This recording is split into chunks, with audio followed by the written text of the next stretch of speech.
Okay. First of all, yes, I'm sorry I actually changed the title of the presentation a little bit, but the topic is still going to address parody metal. In any case, I just felt that this was probably more in tune with the topic that I was about to present. And oh no, I also wanted to thank Miroslav for letting me participate in this conference.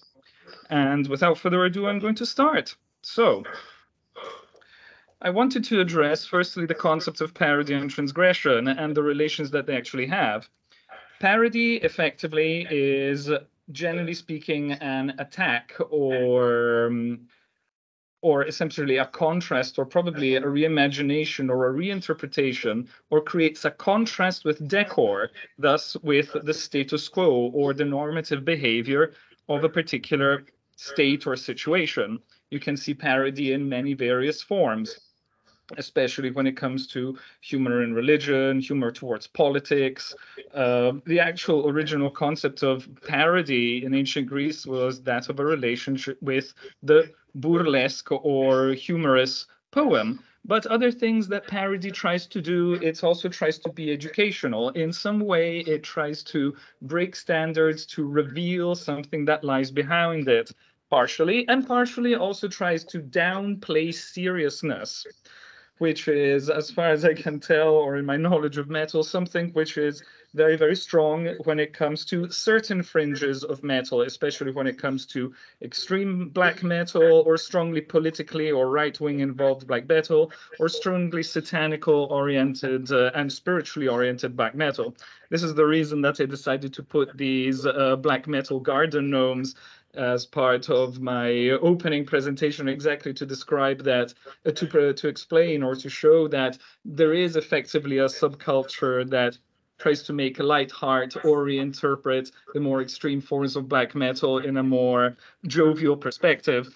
As you can see, even here on the hats of these little garden gnomes, you can find this sigil of Satan and this inverted cross.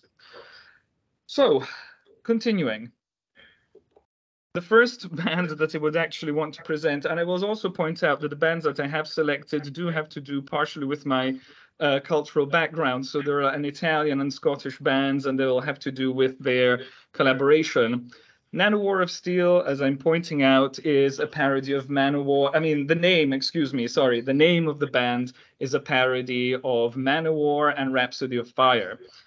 For those of you who don't know what the play on words is, Nanowar, nano means dwarf in Italian. You can probably derive it from Latin. And war, obviously, it's a reinterpretation of the Manowar. Their attempt is obviously to clash with the image of power metal and heroicness that Manowar tries to portray. Whereas Rhapsody of Fire, on the other hand, is actually the new name for this Italian power fantasy metal band Rhapsody, and the reason that they added this of steel was to mimic the of fire, which was subsequently added by Rhapsody as a consequence of copyrights. So both Manowar and Rhapsody of Fire have these lyrics and have the stories which effectively describe the value and power of being heroic, of clashing, of being on epic adventures, on trying to slay dragons and monsters, effectively, which is like perfectly within the chords of power metal.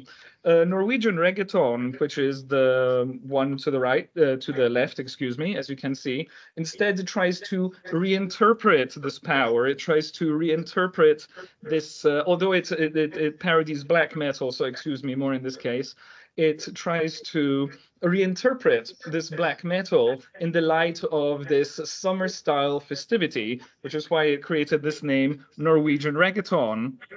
As you can see, the main character here in the center, he's wearing this afro haircut, or at the same time sporting corpse paint in this unlikely setting, which is at the beach, surrounded by girls. Although we have a black metal-oriented girl or styled girl, you can see that most of the ambiance tries to be upbeat, and it plays between the contrast of this black metal and summer culture, at least in the Mediterranean, which accepts new forms of popular dancing songs for the summer. something which is quite nicely reflected even in the lyrics, which I will subsequently show you. Whereas at the same time, you can see Valhallelujah, which, by the way, is also a collaboration with the singer from the band Glory Hammer. Valhallelujah is a reinterpretation of Christmas, Italian Christmas songs, or the Italian interpretation of the Christmas festivity, however overlapped. There's this refusal of Christianity, thus there's this element of transgression in this case. There's this mockery, but at the same time, it creates this over-the-top excessiveness and association with the Nordic gods, bringing back this idea that Christmas is not in fact a Christian holiday, but it is a pagan holiday, which was expressed throughout the images. There will be even an overlap between Father Christmas, Odin, the Valkyries will appear. I would suggest that you can go and watch the videos, which I would like to present here, but then the whole presentation would take 2 hours. At the same time, subsequently, I will also show you the lyrics for Norwegian reggaeton right now, and then I'll point out a little bit the more significant differences or the interesting references, because although these are Nanowar of Steel is a parody metal band, this does not mean that they are uneducated when it comes to knowledge surrounding metal or black metal in this particular case. So as we can see, let's see if I can change. Can I change? No, I don't seem to be able to change the. Just give me a second. That's strange. Okay. So already from the opening of the song, you can see, yes, you drilled my heart and my blood is spilling, baby, like oil from a platform in the North Sea. You fished me like a whaler in violation of international treaties, baby. Now I'm in an Oslo state of mind, honey, and you burned my soul like the Fantoft Church in June 1992, baby. And all I want to tell you is, Visseli settar us. Already from the first draft of the lyrics, we can see plenty of references to the history of black metal, not least the actual Fantoft Church and the burning of the Fantoft Church. And Visseli settar us, if I'm not mistaken, translates as Till the Light Takes Us, which is the third album by Burzum. So already we can see that there are these somehow light-hearted, appreciative references to true Norwegian black metal, however reinterpreted like one of these classical Latin or Latin-spirited upbeat love songs, which are integrated and readapted. As a matter of fact, as you can see, it continues with hypothermia, Cuba Libre, and Midnight Sun, thus clear references to Northern Europe, however, including the idea of drinking Cuba Libres on the beach, which is like also typical of these dancing songs, like akin to Summer Fiesta, Ragnarok Beach, and dancing like a polar killer whale. And like when you're bloodthirsty, always like my mind, we do have this kind of flirtatious interplay between these black metal stereotypes and this more flamboyant and happy-go-lucky dancing that you get on beach parties, which is actually why I wanted to. This next line is actually not connected. It does not come immediately after these lyrics. It's in Spanish. It also wants to bring back this idea that many of these reggaeton songs are effectively in Spanish, and they're popular, and every year we just wait for the latest Spanish or Latin American song. I can translate it. It means to desecrate the tomb to the rhythm of rumba, which is this upbeat style of music, with Fenritz and Dark Throne. So again, we have another reference to the scene of black metal. Norwegian reggaeton. Esta vida loca mirar la foca. This is going to be a little bit complicated to translate and would require a little bit more understanding of the Italian comedy sets of the 70s. In any case, grilling a salmon, Norwegian reggaeton. As I said, we can really see how they effectively try to create this overlap between two genres. This is effectively the parody that we're talking about. The decor in this case would be the solemn seriousness, the nihilism that is presented, or the destructivity that is presented in black metal, however reinterpreted and readapted to this light-hearted, light-mooded context. The second band of this kind, and of course, We can still debate on what level or how hard or how metal or even whether Motley Crue can fully be inserted within the metal scene, certainly heavy metal. You can see Steel Panther. They are this over-the-top version of Motley Crue, effectively. Their songs will try to portray this excessiveness or glamorization of this glam rock or glam metal style. And here to my right, for example, this is also evidenced in this highly erotic, highly sexualized, and highly parodized version of The Last Supper by Leonardo da Vinci, where the main character, who often glamorizes himself in the lyrics while pushing everybody aside, is effectively at the center, imitating Jesus. All his other companions are fundamentally the apostles, and instead of being this wholesome context, they're surrounded by these attractive women, and obviously eating this kind of trashy pizza and scattered food all over the place. The song that I actually chose to demonstrate these lyrics and to demonstrate effectively this godlike association, this complete breaking of taboos of normativity, which you can even find in Motley Crue, where they would talk about their over-the-top sexual adventures, their drunk adventures, is this. The song is The Burden of Being Wonderful, and he shamelessly would celebrate himself by singing, "Why in a world of ugly faces should I be allowed to be so hot? So many people without talent, yet I was born with all the magical gifts that I got. The perfect body, the perfect face, it's like God's best work, all in one place. But the haters hate perfection, can't you see? It's a burden being wonderful like me." As you can see, this actually makes everything about himself, and it's also an attempt to make a very upbeat or parodical reinterpretation of this rock glamorization, exactly because although the lyrics are so self-ego celebratory, the video or the message that the song tries to portray is actually empowering, because the main character is this so-called loser who seems to be completely unsuccessful. However, through the power of Steel Panther, he can somehow realize himself or transform effectively into Steel Panther.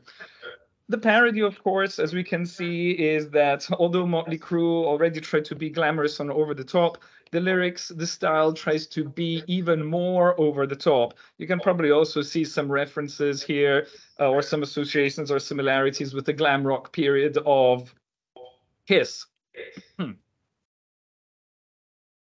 Next. What a thing that I actually found interesting within the field of this parody metal bands is actually the collaborations that they have. Uranus is effectively a collaboration between Nanowar Steel and Michael Starr, whom, as you can see here in the top left corner, is the main singer of Steel Panther.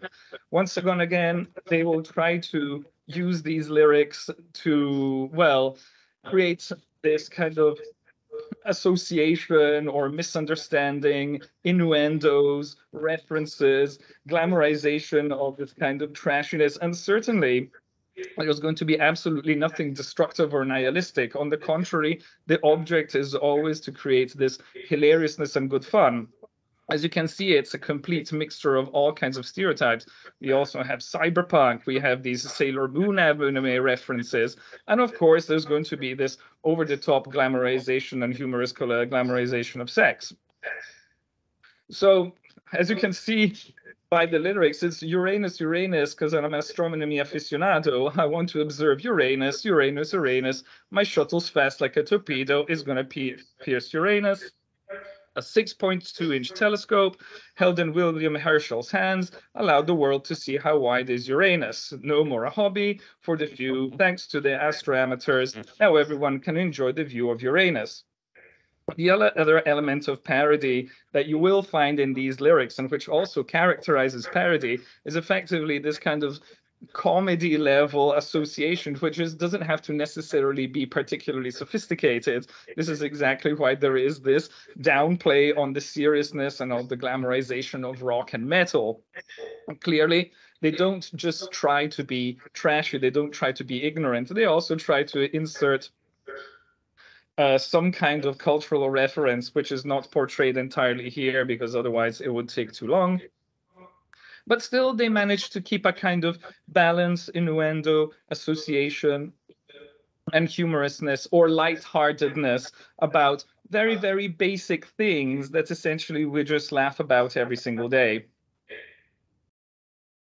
The other band, which I wanted to portray, and some may argue whether or not Ailstorm is effectively a parody band, as it did start as a power metal band, creating its own pirate-style genre, which, however, in the course of time has evolved from being, let's call it, somewhat similar, serious or somewhat power metal oriented to becoming very party and very fun oriented, as you can see in this one of the latest songs, which is called Pirate Party. There's animations, there's also interactions with other similar bands from excuse me, from Napalm Records, which are Banished Privateers.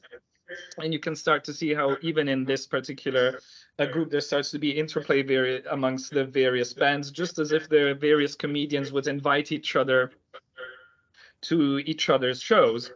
As you can see, they are all like taking themselves extremely lightheartedly. The objective, the fundamental objective that they have is effectively to have fun and not necessarily to be successful, maybe to be a little bit outrageous.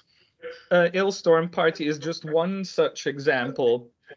You will actually see that one of their main giant symbols is this giant rubber duck with an eye patch. And many of the topics that they have actually have to do with drinking, the mishaps of drinking, somehow breaking societal rules, living freely, not being too serious, and essentially overall having a good time. They don't even like to dress in particularly glamorous or aggressive tones. So the pirate party lyrics, as you can say, it's sailing in my pirate ship around the seven seas. I get a funny feeling from my head down to my knees. The feeling goes no further because my legs are made of wood. I see a giant disco ball. I know this will be good. We already have here a kind of contrast with themselves at a certain point. They're effectively parodizing their own music, which used to be serious. They somehow ironize about the conditions of existence more than be dramatically drawn by them. So, and as you continue to see, out of the icy mist, an island appears. It's shaped like a skull, but it stinks like a beer. I drop the anchor down and take a swig of rum. It's time to have some fun. And essentially, this song continues with this kind of rockish, upbeat metal style, which doesn't mean that there wouldn't be any elements of violence, elements of treachery, elements of horror. It's simply that they are cartoonified in this particular sense, which is yet again another point of parody metal. So to the east, to the west, it's time for a quest. Get ready to drink till we die. To the north, to the south, pour that rum in your mouth, raise a glass to the sky. Their message essentially is pretty much that of drinking and having a good time, as much as they also make references to Captain Morgan drinking spiced rum, which is actually extremely poor quality, but it's very closely related to their band. And the reason that I actually brought this up is because there's effectively another collaboration between, well, this is not a collaboration, excuse me.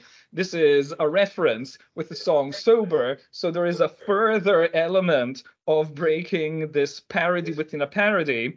You actually have this, you can probably see that all the characters, although you cannot immediately recognize them, every single one of these anime style characters is an avatar of the Nano War of Steel band, and they've actually launched this alternative non-drinking version of pirate metal, which, as you can see, is called Sober. Here you can actually see that this is called the Holy Protein Shake rather than the Holy Grail. And as you can see, the lyrics are quite cute. Sober, pirates of milkshake, old buccaneers of masala chai. Sober, skulls without headache, gonna be sober until we die. An apple a day keeps the doctor away, so we chew iPhones while we chase our prey. We'll enslave your crew and put them on their knees and stay fit to prevent cardiovascular disease. In a pirate ship, you can do as you please. We're the personal trainers of the seven seas. Our cannon's loaded with a kettlebell, so do the plank or walk the plank. I have to say that this is like quite a nice, cute reinterpretation or further parodization of Ailstorm's lyrics. The whole idea that a pirate can effectively be healthy rather than being a criminal who just drinks all day, plunders, and does absolutely stereotypically nothing with their existence. Continuing, well, actually, we're at the conclusion. I could have gone on effectively describing or talking about all these other bands which I would see are within the parody framework. For example, the first one here is Metalocalypse, which is a very, very interesting, I would call, artistic experiment. For those of you who have seen it, you already know what I'm talking about. For those of you who have not seen it, this is effectively a further reinterpretation of the world of metal.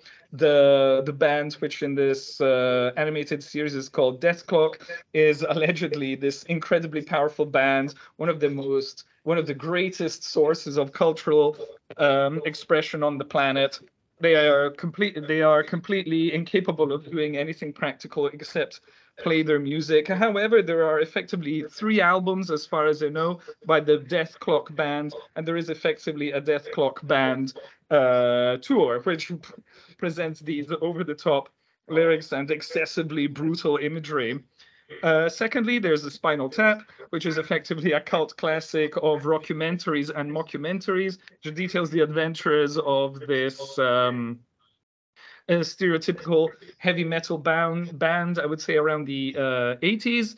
And you will probably, and they will not only stereotype or make fun of the songs or create these over-the-top songs, but it will also go more deeply into the background of what this kind of environment is. It will make fun of the fact that you can be provocative, but only up to a certain point, that you need to be brutal, but you cannot try to be too offensive, or at the same time, you should also be able to still create something sufficiently obscene. And finally, we've got McSabbath, which is the parody of Black Sabbath, as you've probably realized. However, reinterpreted, in this McDonald's food-oriented lyrics, which are oriented actually at denouncing the McDonald's corporation, while at the same time trying to point out that this is effectively not a healthy way of eating. And their characteristic is not so much that they create their own songs, as far as I can see, but they reuse the songs from Black Sabbath, but reinterpreting or misinterpreting the lyrics so as to provide their own particular message. And with this, I have concluded. So I hope you enjoyed this short presentation, and thank you so much for listening. Thank you very much, Tancredi.